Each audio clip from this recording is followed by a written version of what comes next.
We have moved away from asceticism, Sufism, and simplicity. Today, we found ourselves attached to things and possessions which invade us without pity. Today, we wear different shirts, pants, and shoes every day. Since we talk a lot about material, let us talk a little about asceticism, Sufism, in this quiet and beautiful place. One of the great mystics, Mr. Aboalnajib Al Sahrawardi, lived, died, and buried. He came from Sahrawardi to study at Nizamiya School in Baghdad in the 1150s. He was a diligent student. One of his teachers was Sheikh Ahmed Al-Ghazali. This, he was able to quickly improve his knowledge and became one of the famous teachers of his time. Then he left school and turned to Sufism, preferring isolation and distance from people. Then he devoted himself to preaching, and the students of Sufism gathered around him. One of his famous students was his nephew, Sheikh Omar Al-Sahrawardi, the author of the book Awarif al-Ma'arif al-Sufism, Knowledge of Sufism. And when he died, he was buried in his school. His grave is there, this school and the place where he lived. The place is completely adjacent to the House of Wisdom. In this place, which dates back to the late Abbasid area, Souk Sultan district, there were many schools and mosques. Many historians talked of him, like Al-Baghdad ibn al-Futi, Sheikh Al-Alusi, talk about this mosque inside of Rasafa, of that school, inside of which the tomb of Sheikh Al-Sahrawardi. He was buried in his mosque, which was his school at that time.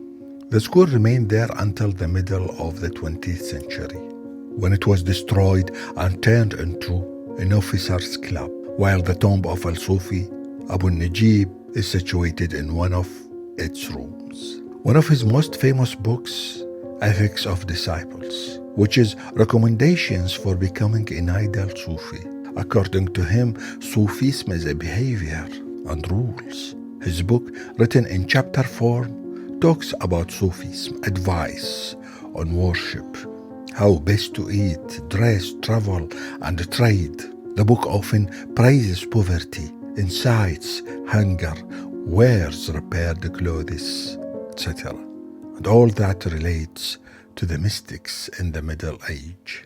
Anyhow, I found his book contemporary and close to the period in which we live. For example, he advises not to try to wear elegant and expensive clothes. We wear what we find without exaggeration or choice. Whoever washes his clothes finds no replacement. In eating, he encourages eating sparingly and giving the soul only what it needs. It's like the sick man taking medicine and hoping for healing. He recommends to eat with 3 fingers so as not to eat a lot. Eat and drink, but do not be excessive. God truly doesn't love those who are excessive. We eat by order and not by desire. And his book encourages acquiring knowledge and learning, and as for companionship, he says that loneliness is better than a bad companion, and good companion is better than sitting alone. And he has devoted a chapter to the importance of cleanliness. In the chapter of poverty, he quotes a poem of Imam Ali. Do not submit yourself to a creature by greed, for that is one of your weaknesses in religion. And seek to earn goods from God, for that is surer and more guaranteed.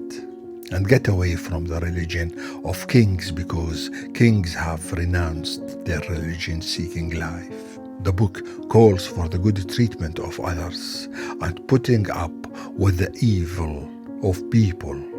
One should become polite with everyone, either within the family, with children, neighbors, and friends, and in all ways, avoiding the fame and pretension. Stop looking for love among people and love people's praises and favors.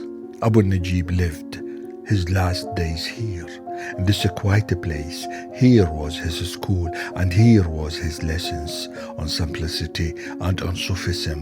Here was his isolation. As if his book speaks of today, these days people encourage eating less and eating in small portions that appease hunger, doing intermittent fasting and dieting and avoiding fasting. As for clothes, he encouraged simplicity of dress. Today, there are so many commodities that invade and encumber us. They closed the roads and filled the stores with them. We have become stuck in our homes and in our comfort because we give way to these commodities.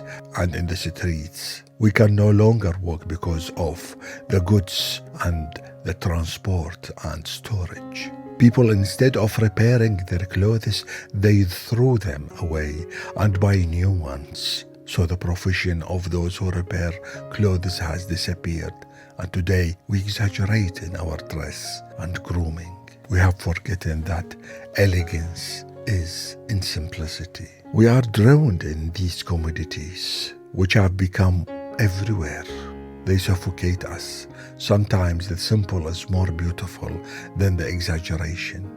Before we want to the one who repair the clothes and the new threads embellish the outfit. We sweat the patches which became a sign and a beautiful memory, especially when we wear it daily. Wasn't it nice to go to the cobbler several times to fix the shoes?